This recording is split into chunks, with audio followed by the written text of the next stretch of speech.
Hi, my name is Paddy Hirsch. I'm a senior editor at Marketplace. Today I want to talk about high-frequency trading. I've been hearing a lot about high-frequency trading recently because a lot of the investment banks and other brokerages have made a great deal of money from trading in the markets, and one of the reasons is because they are, in fact, high-frequency traders. Secondly, because there's a lot of furore about an element of high-frequency trading, or certainly something that high-frequency traders use, which is called flash orders. So what exactly is high-frequency trading, or HFT as it's often called? Well, essentially it's really, really fast trading. These investment banks have gone out and they've spent a lot of money on very, very fast computers, very, very fast computer programs, and of course, very, very intelligent people who are expensive, who actually create these programs. And it's given them a considerable advantage in the market because it's allowed them to trade extremely quickly. How quickly? That quickly. So what do we have? Well, if we think about high-frequency traders as the big guns in the market, here's our big gun. And we've got a vast array of pieces of ammunition that you can jet into the market if you're a high-frequency trader in order to dominate trading. So what are they? Well, first I talked a lot about speed, the speed of these computers and the programs that they have in them, and also the speed of the brains of the people that they've hired to create these things and run these programs. So, another thing that they use is co-location. What they do is they put their servers as close to the servers of the exchange that they're involved in order to make the transactions move really, really quickly, so that there's very little distance for the messages to travel, and that obviously speeds things up quite a lot as well. I talked about these computer programs, algorithms, program trades, automatic market makers. Well, I'll explain all these in a second, and then of course the lethal flash orders that people are complaining so much about right now, and which the SEC is talking about banning. So in order to tie all this together, let's think about a little example. And here's our player. He's an institutional investor, okay? And he wants to buy, say, 1,000 shares of GE, all right? So he wants to buy GE, he wants to buy 1,000 shares. Now right now he's looking at the market and the shares are trading at about $24.50 each. Okay, so there's the market right now, $24.50. He doesn't want to pay any more than $25, okay? So he's got this 50-cent range. He wants 1,000 shares. He can go into the market and he can say, hey, I want to buy 1,000 shares of GE with the highest price of $25. He can say that, but it means he is immediately showing his hand, and it means that he's vulnerable to manipulation by other investors and other traders, and particularly the high-frequency traders, okay? So maybe not such an idea to show your hand like that. So what he does is he creates an algorithm, computer program. What it does is it takes his block of 1,000 and it breaks it up into little bits. Now these algos usually break them into 100 or 500 share blocks. So this particular algorithm is going to break his 1,000 trades or 1,000 shares into bids of 10 blocks of 100 with a maximum of 25. Okay, so the algorithm won't go any higher than $25, and it's going to trade in 100 share blocks. Okay, so he goes into the market and he says, here's his bid. 100 shares at $24.50, 100 shares at $24.50, he gets hit. 100 shares at $24.50, 100 shares at $24.60, he gets hit. Okay, so he's now bought 2 blocks. So how does the high-frequency trader get involved with this? Well, high-frequency traders also got his algorithms out there, okay, and he's detecting what's going on in the market. He's got these little detectors out, and he sees this first trade, or his computer program rather, sees this first trade of 100 shares at $24.50, then a second trade at $24.50 or $24.60, and it realizes that there is an investor out there that's buying in bulk. Okay, he doesn't know who the investor is, doesn't know what his price is, that his high point is, and doesn't know how many shares the investor wants. But he has a feeling that this investor is on the hook. So what does he do? Well, he swings his automatic market maker into action. And the AMM, as it's called, starts to ping. Okay, it starts to send out offers, because this guy's a buyer, so he's sending out offers. It sends out an order, and the order is 100 shares at $27. Nothing comes back because this thing can only go to 25. So he immediately cancels the order. 100 shares at $26. Nothing comes back. Immediately cancel the order. We're talking split-second timing here. The order goes out and immediately is cancelled if nothing comes back. And these pings keep going out until he hits the $25 mark. 100 shares at $25.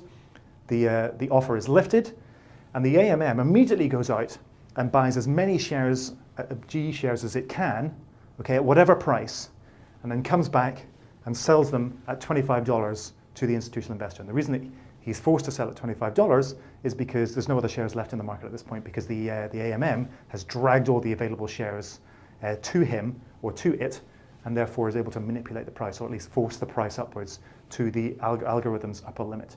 So that's how these automatic market makers work.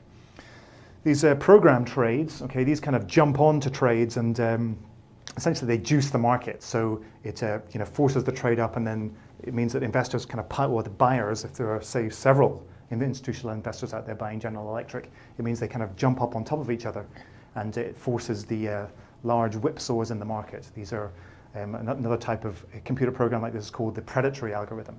So these are various types of computer program that these guys have put together to take advantage of movements in the market, and also to juice the market and take advantage of what's going on here.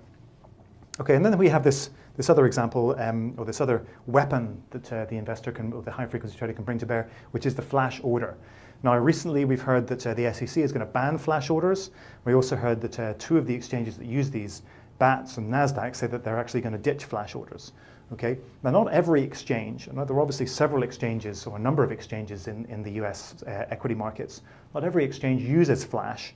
The New York Stock Exchange, for example, does not. Okay, so how does flash actually work? Well, here's our exchange.